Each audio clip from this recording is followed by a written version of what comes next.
So here's the thing about thinking you know everything at 25. Don't.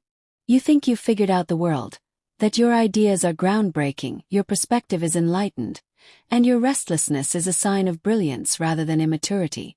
I know this because I was exactly that person. I'm Lena, and I thought I was smarter than everyone else. I thought I was evolving faster than my peers, outgrowing traditions that seemed dull or outdated. In reality, I torched the most stable thing in my life because I was bored, and I convinced myself it was empowerment. I was 25. Living with my boyfriend Aaron, who was 27, stable, dependable, and by all conventional metrics, a catch. We met through friends at a game night. He beat me at Scrabble, but not in a condescending way. He worked in IT consulting, something with spreadsheets and firewalls I never quite grasped, but he had a good salary, a nice smile, and made me feel secure. I was working part-time at a trendy boutique downtown, just scraping enough to cover my car payment and have drinks with friends on the weekends. Moving in together made sense.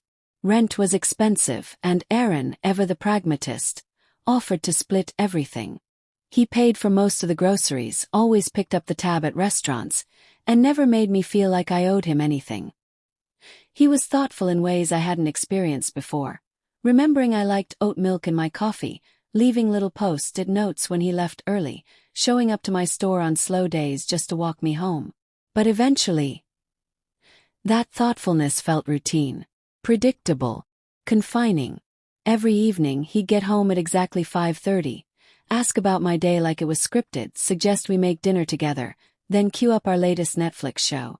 Weekends meant errands, laundry, and maybe dinner at one of our 3 usual spots. There was no drama, no chaos, no adrenaline. And that terrified me. I'd watch him folding laundry on Sunday mornings and feel this rising panic. Is this it? Is this what I traded my youth for? A man who makes the bed every morning and budgets our groceries like he's prepping for the apocalypse. Enter Brittney, my co-worker at the boutique. Brittney was chaos. Gorgeous, impulsive, unapologetically selfish in a way that felt magnetic. She told me one day over iced lattes that she and her boyfriend had opened their relationship, and how it saved them. It brought us closer, she said, twirling her straw like she was reciting poetry. We appreciate each other more now. There's no fear, just freedom. That stuck with me. Freedom. Appreciation. Adventure. I went down the rabbit hole. Blog posts, podcasts, Reddit threads, psychology articles.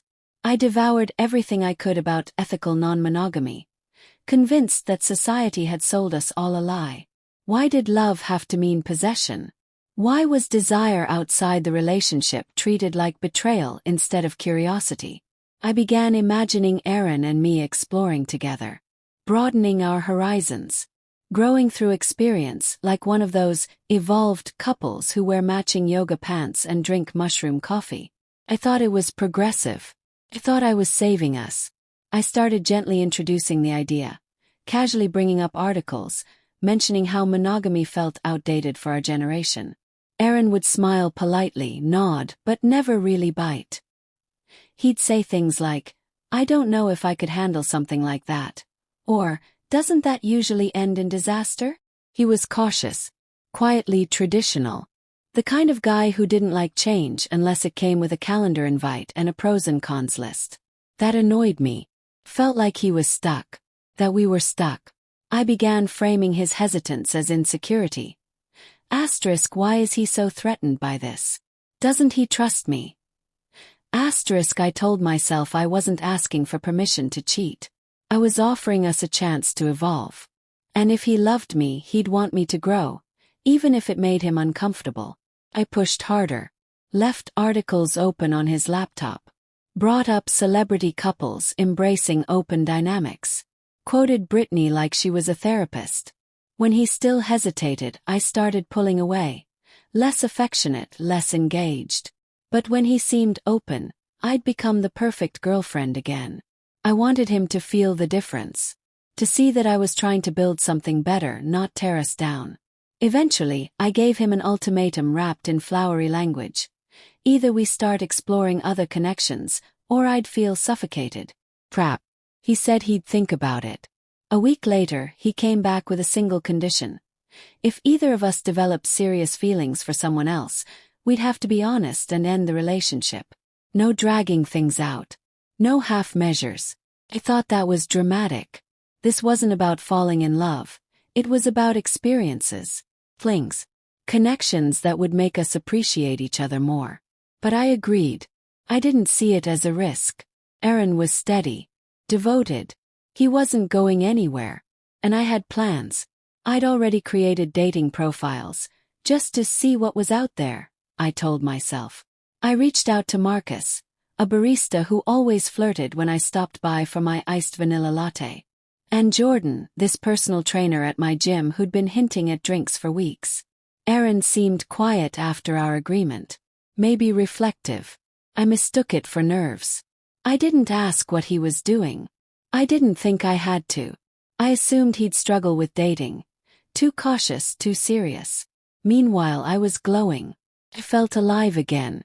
Flirting, dressing up, getting texts from people who didn't already know every part of my routine. The first few weeks were thrilling.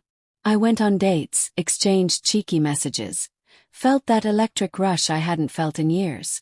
But eventually the novelty wore thin. Marcus only talked about his macros and TikTok playlists. Jordan was hot but emotionally vacant. None of them remembered small details. None of them cared about my bad days. They liked me for a version of myself I curated in an hour.